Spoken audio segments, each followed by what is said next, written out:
El hueso esfenoides es un hueso de una anatomía bastante compleja y con una forma bastante particular.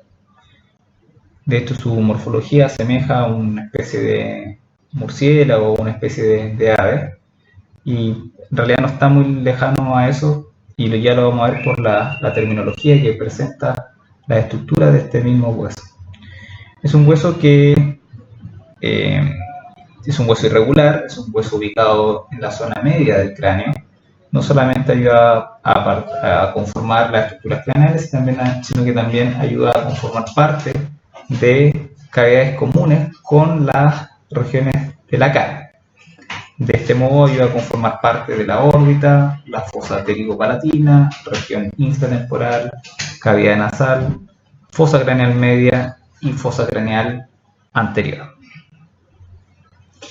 En su formación, desde el punto de vista embriológico, son varios los centros que ayudan a conformar al hueso esfenoides, distintos centros de osificación, tanto de origen endocondral como de origen membranoso o directo, que finalmente confluyen para conformar esta pieza ósea con esta forma tan particular y tan especial. El esfenoides, como ustedes lo pueden ver, es un hueso que está conformado por 4 grandes estructuras. Una estructura central llamada cuerpo del esfenoides, una estructura superior y lateral con una morfología triangular que recibe el nombre de ala menor del esfenoides y que conecta con el cuerpo del esfenoides en su porción superior. 2 estructuras que se originan de la zona más lateral del cuerpo del esfenoides y que se proyectan hacia lateral y superior, que reciben el nombre de alas mayores del esfenoides. Y finalmente 2 estructuras que nacen de su base, que son estructuras que en definitiva van a estar separadas en su sector inferior, que reciben el nombre de procesos pterigoides. ¿Sí? Vamos a analizar el hueso por cada una de sus caras y analizando cada una de sus estructuras anatómicas. Visión superior del esfenoides. En la visión superior se aprecia fundamentalmente las zonas de articulación con las estructuras ubicadas hacia anterior, específicamente la articulación o zona articular en su zona media con el etmoides y hacia las zonas laterales en relación al hueso frontal. ¿Sí? En la zona más posterior de esta visión superior es el punto de ubicación anatómica del cuerpo del esfenoides. Y este cuerpo del esfenoides va a unirse, ¿cierto?, con esta estructura triangular que recibe el nombre de ala menor del esfenoides, que al mismo tiempo se encuentra conformada por 2 raíces, una raíz superior y anterior y una raíz inferior y lateral.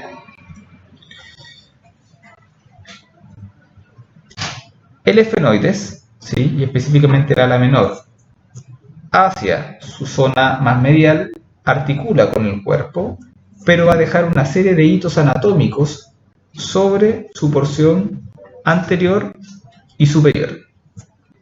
Desde anterior hacia posterior, ¿cuáles son los hitos anatómicos que encontramos en esta visión superior? Fundamentalmente en la zona más anterior y en la línea media, el proceso etmoidal. Este proceso etmoidal articula con el etmoides en su zona media. Hacia posterior de este proceso etmoidal, una estructura cuadrilátera, plana, sin hitos anatómicos relevantes, que recibe el nombre de yugo esfenoidal.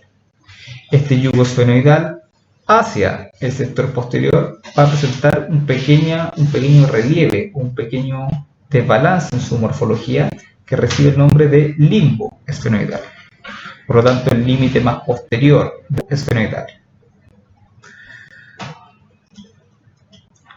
Hacia posterior e inferior del limbo esfenoidal, un surco, que corresponde al surco prequiasmático, y este surco prequiasmático en definitiva se proyecta hacia los sectores laterales para que en conjunto con las raíces del ala menor del esfenoides conformen el canal óptico, el foramen óptico, perdón, y luego el canal que es el canal que yo estoy en este momento atravesando con el estilete, ¿sí?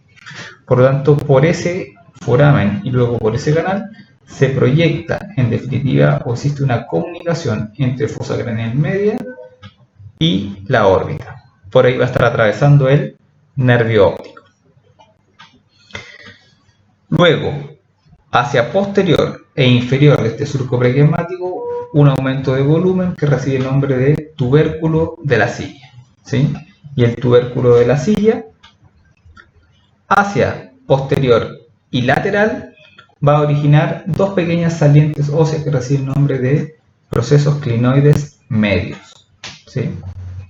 Ahora, son en realidad muy pequeños, muchas veces insignificantes, inclusive haciendo un acercamiento a esta estructura es difícil visualizarla.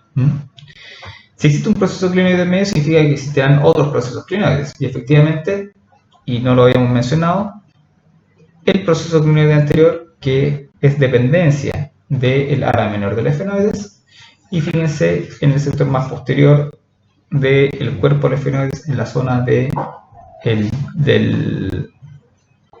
la lámina cuadrilátera, la zona de articulación, o del dorso de la silla, zona de articulación con el proceso basilar del hueso occipital, dos también pequeñas salientes óseas que reciben el nombre de procesos clinoides posteriores, ¿sí? Por lo tanto, son 6 procesos clinoides, 2 anteriores, 2 medios y 2 posteriores.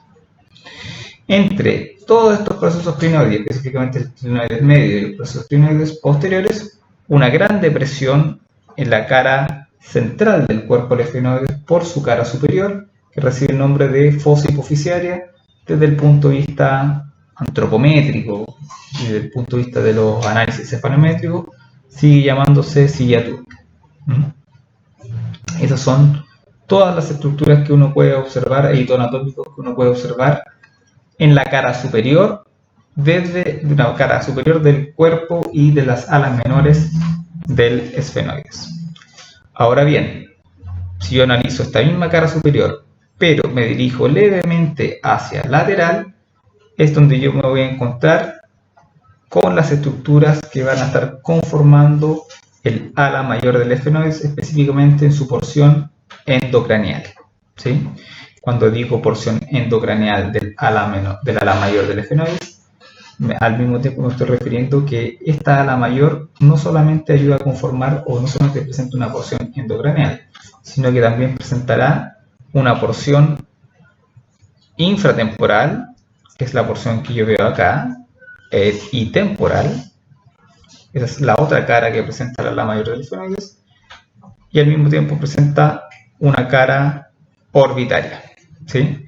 Por lo tanto, el ala mayor del esfenoides con una cara orbitaria, una cara temporal e infratemporal, y lo que estábamos analizando, una cara endocraneal.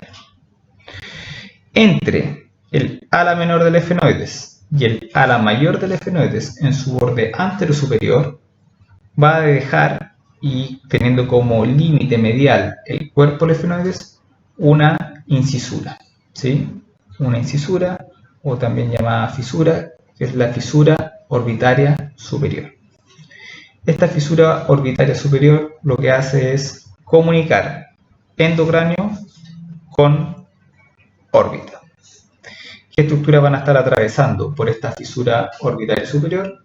Fundamentalmente los nervios oculomotores, vale decir el nervio 3, 4, 6 y el primer ramo del nervio quinto, que es el nervio oftálmico. Adicionalmente, otro elemento que atraviesa por la fisura orbitaria superior corresponde a la vena oftálmica.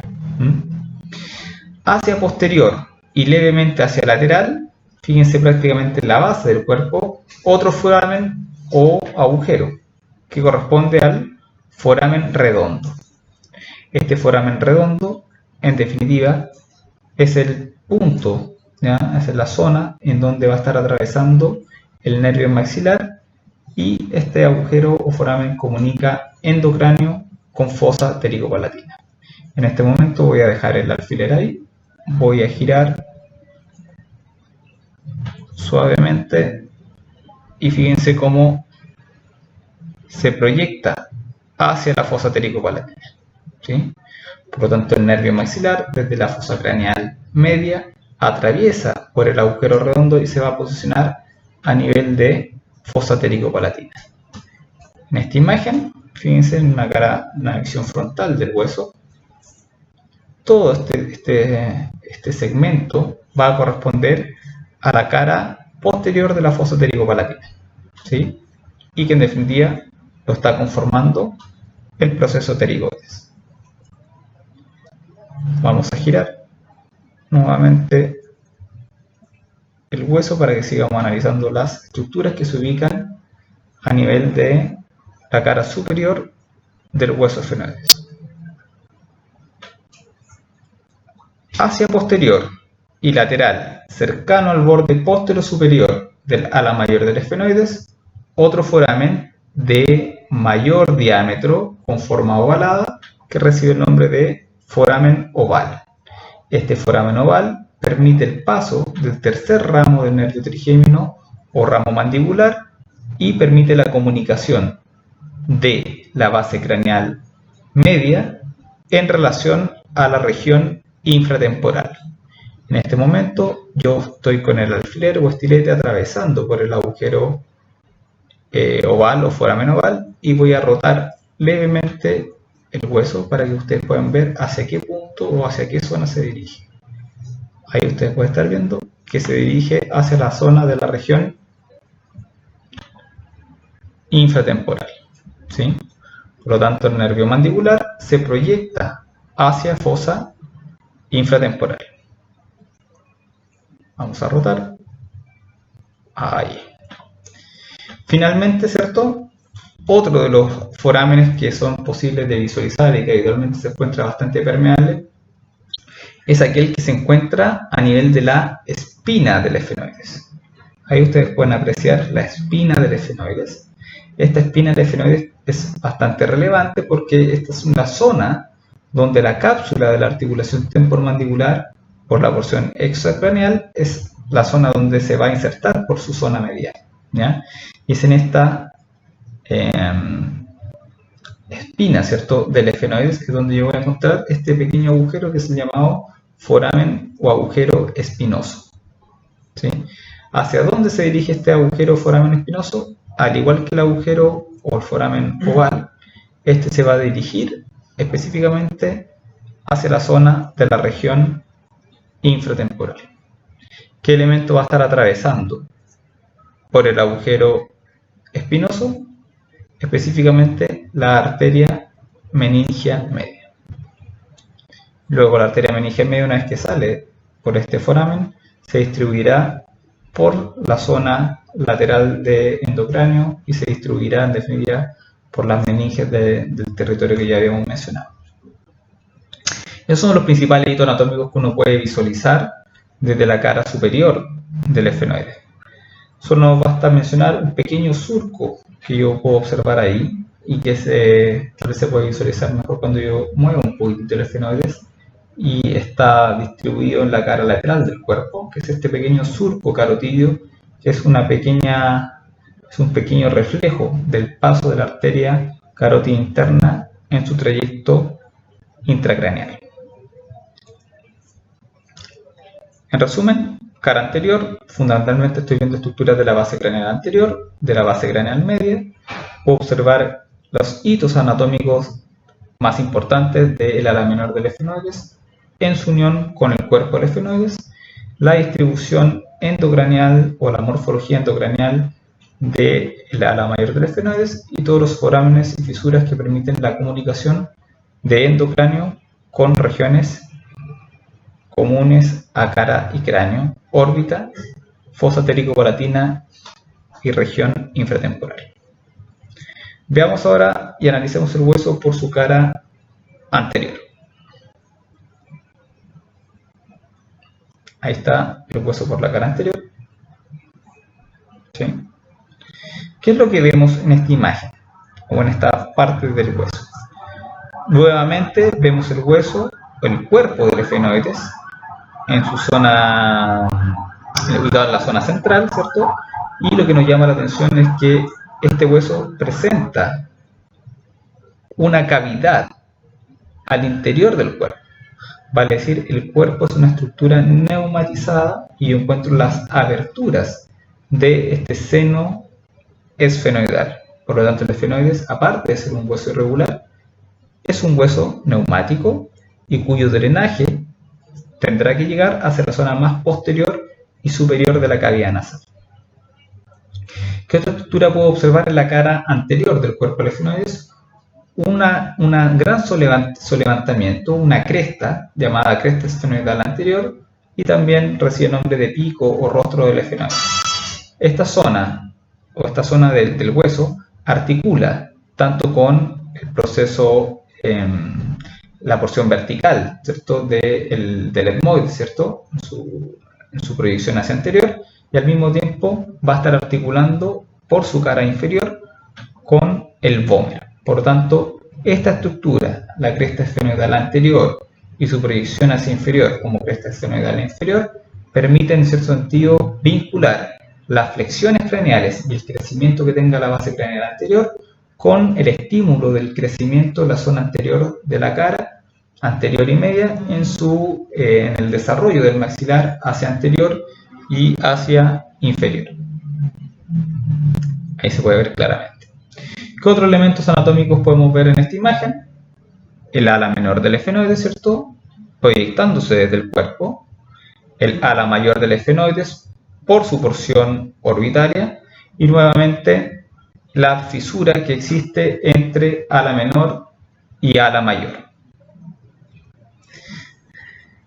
En la base del ala mayor, en su punto de unión con la pterigoides y con el cuerpo, un foramen. Nuevamente ya lo habíamos analizado, la salida del agujero redondo y su proyección, ahí lo pueden ver, en relación a la base craneal media. ¿Qué otros elementos podemos encontrar en relación a esta visión? Nuevamente, en la base del proceso pterigoides y específicamente en la base del ala medial del proceso pterigoides, un foramen que en este hueso se encuentra poco permeabilizado, que corresponde al foramen o agujero pterigoideo, agujero foramen del canal pterigoideo. Ese es el nombre que realmente recibe. ¿Sí? También es un foramen que también, al igual que el agujero redondo, también va a comunicar con la fosa ptericopalatina. ¿Sí? Fosa ptericopalatina que se observa acá. Esta es la pared posterior de la fosa ptericopalatina. Y fíjense que nuevamente en esta imagen o esta visión anterior del esfenoide se pueden apreciar el proceso pterigoides con ambas láminas, o con ambas alas, más bien dicho, el ala lateral y el ala medial. Entre el ala lateral y el ala medial, una incisura, ¿sí? Que corresponde a la incisura pterigoidea, y este punto, en definitiva, es articular, es una zona de articulación y que es ocupado por el proceso piramidal del hueso palatino para conformar finalmente la fosa pterigoidea que se encuentra por la cara posterior de este hueso. Y lo vamos a analizar cuando yo rote el hueso.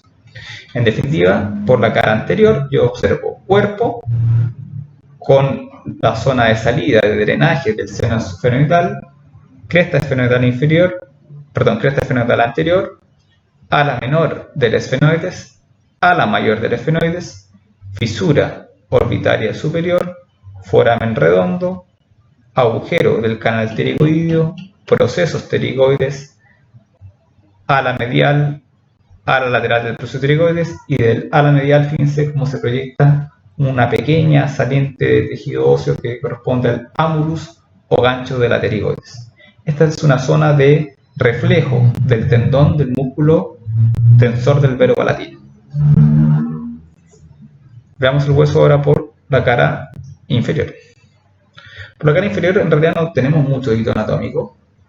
Sí es importante mencionar la proyección de la cresta esfenoidal anterior como cresta esfenoidal inferior y que en la base, ¿ya?, del cuerpo en su punto de unión con el proceso pterigoides en su ala medial existe una proyección de hueso que recibe el nombre de vaginal, proceso vaginal del esfenoides. Este proceso vaginal, cuando articula con el vómer y cuando articula con el hueso palatino, ayuda a conformar otros forámenes de importancia y de comunicación con la fosa pterigo-palatina. Vamos a ver ahora el hueso por la cara posterior, que es la que nos falta analizar.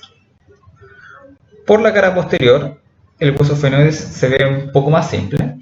Lo que se puede observar es la cara posterior del cuerpo en su zona de articulación con el hueso occipital, específicamente con la porción basilar del hueso occipital. Recordar que aquí se me produce una articulación sin condrosis y que permite el crecimiento anteroposterior de la base de cráneo.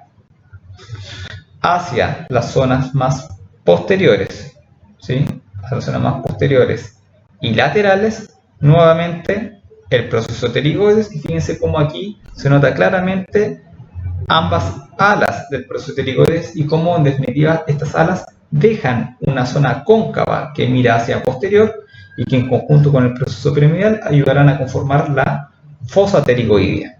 En esta fosa pterigoidea es el punto de origen del músculo masticatorio pterigoideo medial.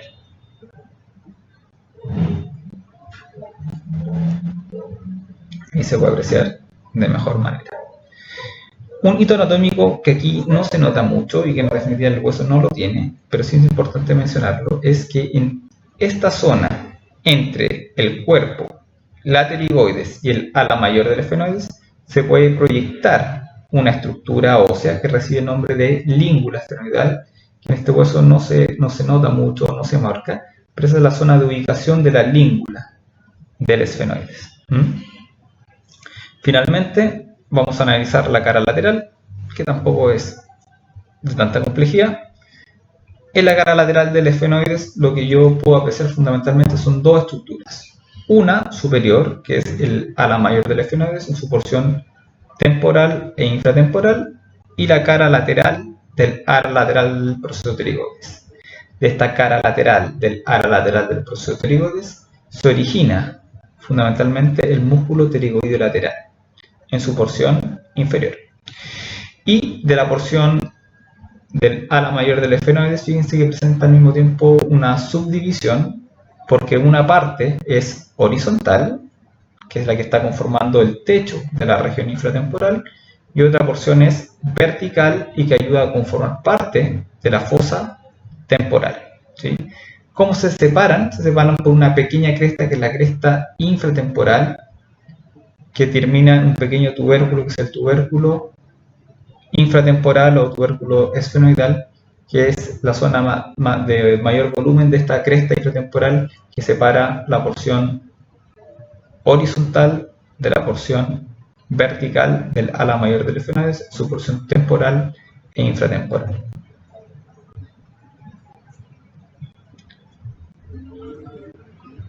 En resumen, el hueso esfenoides es un hueso de anatomía compleja, es un hueso irregular, es un hueso neumático, se encuentra conformado por 4 grandes porciones que son las que uno debe estudiar, y que en definitiva el estudio sistemático por parte de cada una de este hueso me permitirá un estudio con mayor facilidad y evidentemente con una mayor rapidez para poder comprenderlo de mejor manera. Es un hueso que ayuda a conformar parte de la base de cráneo, pero también ayuda a conformar parte de otras cavidades comunes a cara y cráneo. Es un hueso que en su origen presenta distintos centros de dosificación y que cumple un gran rol dentro del crecimiento craneofacial. Vale la pena mencionar, ¿cierto?, que por él van a estar atravesando una serie de estructuras nerviosas y vasculares que son de una gran importancia para los tratantes de cabeza y cuello.